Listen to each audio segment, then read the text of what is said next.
Il y a une extension Google Chrome et deux extensions VS Code qu'il faut que je te présente si tu utilises Tailwind. La première chose que je veux te montrer, c'est cette extension VS Code de fou furieux que tu peux installer super facilement, que je te montre ici. Donc, sur n'importe quel site qui utilise Tailwind, que ce soit ton site, le site de quelqu'un d'autre, etc., je vais pouvoir venir ici et modifier certains éléments. Par exemple, là, je peux venir sur cet élément-là, et là, en fait, tu vas avoir un nouveau menu. Donc, quand tu es en bas dans le DevTool, tu vas pouvoir aller sur Gimli Tailwind, justement d'ailleurs, Gimli Tailwind, qui est l'extension que je te montre aujourd'hui, qui a 7000 utilisateurs, et ça t'ajoute un nouveau menu où tu vas avoir tous les paramètres de ta page qui vont pouvoir être modifiables. Par exemple ici, si je veux rajouter un padding, je peux venir cliquer sur le padding que je veux. Le problème évidemment, c'est qu'il n'y a pas de padding sur cet élément, mais ici je vais pouvoir rajouter par exemple une margin, et quand tu hover, tu vois directement le résultat. Donc c'est assez pratique pour des résultats rapides. Tu vas aussi évidemment pouvoir rajouter margin right, margin left, margin top, et quand tu cliques ici,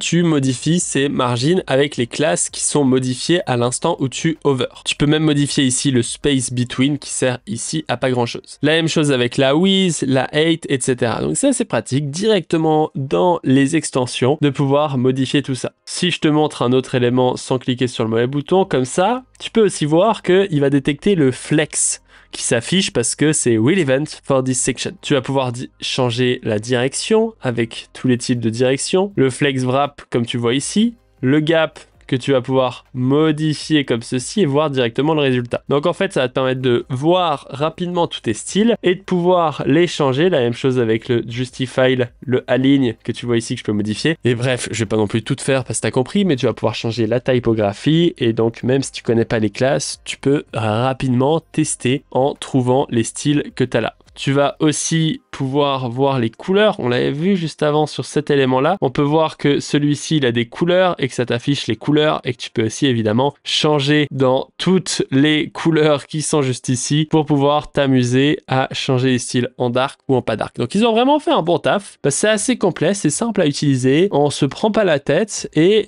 il y a tous les styles que tu veux qui s'affiche sur ton application. Alors j'ai pas encore tout compris, ça c'est pour modifier les styles des breakpoints. Par exemple, tu veux dire qu'en MD, notre élément ici, il a une margine de 4 et du coup tu vas voir qu'en MD, la margine va changer. Donc ça c'est une première extension vraiment très simple. Gimli Tailwind, ça peut être utilisé dans certains cas quand tu as envie de tester rapidement des trucs dans ton navigateur et que tu n'as pas envie de t'embrouiller avec les styles. En plus évidemment, tu le sais, avec Tailwind, il optimise les classes et donc là, peu importe la classe que tu utilises, même si elle n'est pas dans ton bundle, il va l'ajouter parce qu'il connaît les classes Tailwind et il a en guillemets Tailwind qui est installé directement dans le navigateur. C'est pas magnifique ça? Ensuite on va parler des extensions Chrome. La première que je veux te présenter, c'est Tailwind Fold. Alors je l'aime pas personnellement, mais je sais qu'il y a beaucoup de gens qui critiquent le fait qu'après ils s'y retrouvent plus dans leurs fichiers. Et donc là c'est un exemple du code avec l'extension, c'est que tous les classes vont être remplacées par ce petit logo Tailwind ...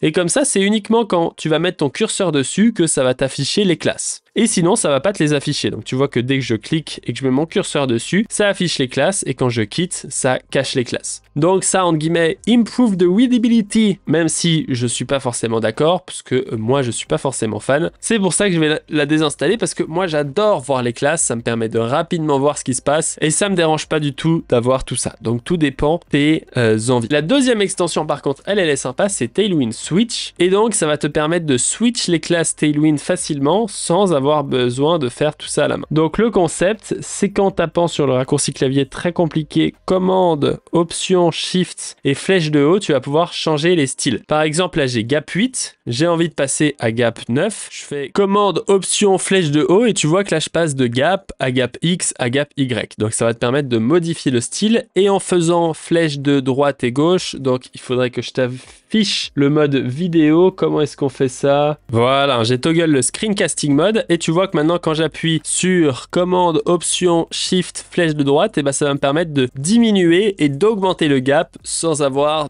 à le faire moi-même. On voit qu'il y a plein de styles comme ça. Par exemple là ça va passer de différents styles et si je fais en haut il se passe rien, mais ça va permettre de switch entre les différents styles disponibles de la même manière avec à peu près tout. Par exemple si je vais dans les couleurs, par exemple ici le to yellow, et bah en faisant ça, je viens incrémenter le yellow qui passe de 50, 100, 200, 900, et en faisant en haut et en bas, et bah je viens changer entre toutes les couleurs qui sont disponibles, donc white, gray, zinc, et après je peux changer l'opacité. Donc ça te permet en fait de rapidement modifier les éléments sans avoir besoin d'aller dessus et juste en pouvant utiliser tes raccourcis clavier. Donc la même chose avec les margines. Si on regarde la margine ici, margine top, margine X, margine Y, margine top, etc. Donc ça te fait tous les types de margines. Puis ensuite tu l'augmentes, tu la descends et après tu vois que ça suit à peu près toujours la même logique. Il est venu gérer chaque logique pour chaque propriété et donc c'est assez pratique. En tout cas, je le trouve. Voici pour ces 3 extensions. C'est simple, c'est efficace, mais tu peux les installer, tu peux les utiliser et comme ça, toi et moi, on sera heureux. Si tu as envie d'apprendre à utiliser Tailwind avant d'utiliser des extensions,